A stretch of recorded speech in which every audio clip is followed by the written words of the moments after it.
wholesome Rotel dip without Velveeta cheese. That's right, you can make Rotel dip without Velveeta cheese and without the Rotel tomatoes. I like to use an organic fire roasted tomato and shredded cheddar cheese. This recipe is simple, it's wholesome, it's perfect for game day. Let's go make it. You can find my full written recipe down in the description below. Just click that link, it'll take you over to the blog where you can print and save this recipe anytime. To get started, you're gonna need a skillet and we're gonna turn that on medium heat. And then you're gonna add in 1/2 pound of ground beef, as well as 1/3 of a cup of finely diced onion. I like to use a yellow onion and just finely dice it. We'll add that to our pan, along with 1 teaspoon of sea salt or regular salt, and 1/2 teaspoon of ground black pepper.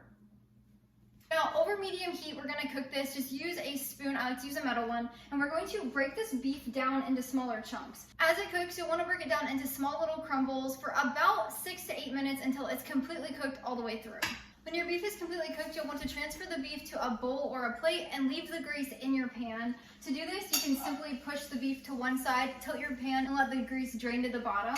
Depending on the type of beef you have, you'll have a little more or a little less grease. No matter what beef you're using, just leave the drippings in your pan. When your beef is out of the pan, you'll just want to set that aside for now, and then you'll grab 1 tablespoon of salted butter and add that in with the beef grease.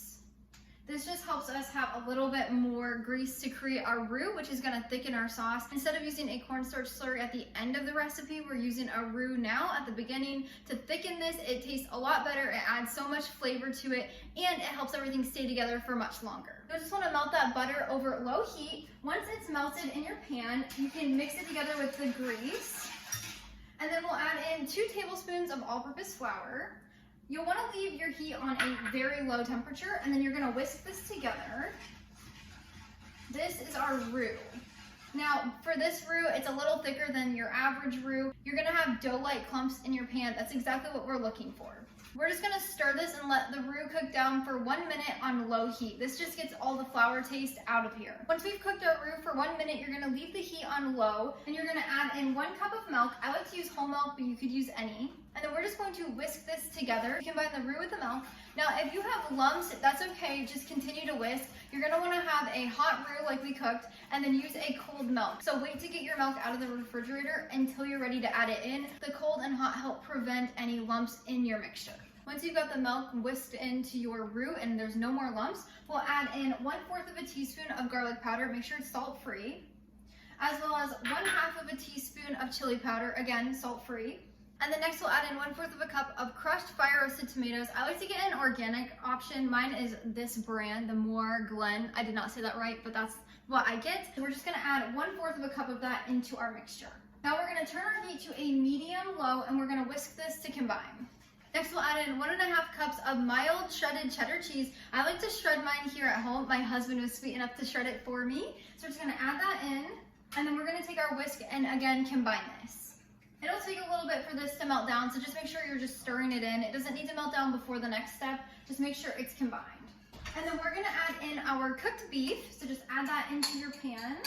Now that we have big chunks of beef, what I like to do is I like to transfer from a whisk to my spoon again, and you're just gonna stir your beef into the mix. At this point, you should see your cheese starting to melt. Now all we need to do is turn our heat down to a low, and we're gonna let this simmer for 10 minutes. Make sure you stir it occasionally during this time. Once the dip has simmered for 10 minutes, you can take it off the heat and give it a taste test and add an extra 1/4 of a teaspoon of sea salt or regular salt. This adds a little bit more flavor. Some people want this, some people don't, so I left it optional. And then you can serve it right away with some tortilla chips. That's our favorite way. Or you can place it in a crock pot on the warm setting for up to 6 hours. My husband Tyler and I love eating this during football season. We are huge Tennessee ball fans. We love having it on Saturdays and Sundays for the NFL. So this is a great recipe for that. Also, if you have a gathering or get together, a potluck, this is a great dip to share with friends and family. Once this is completely cooled down, you'll want to store it in a glass airtight container in your refrigerator up to 2 days. You can also freeze it in the freezer for up to 3 months. This is amazing with chips. That is so good. Thanks for joining me today. Until next time, go bring life into your home through the kitchen.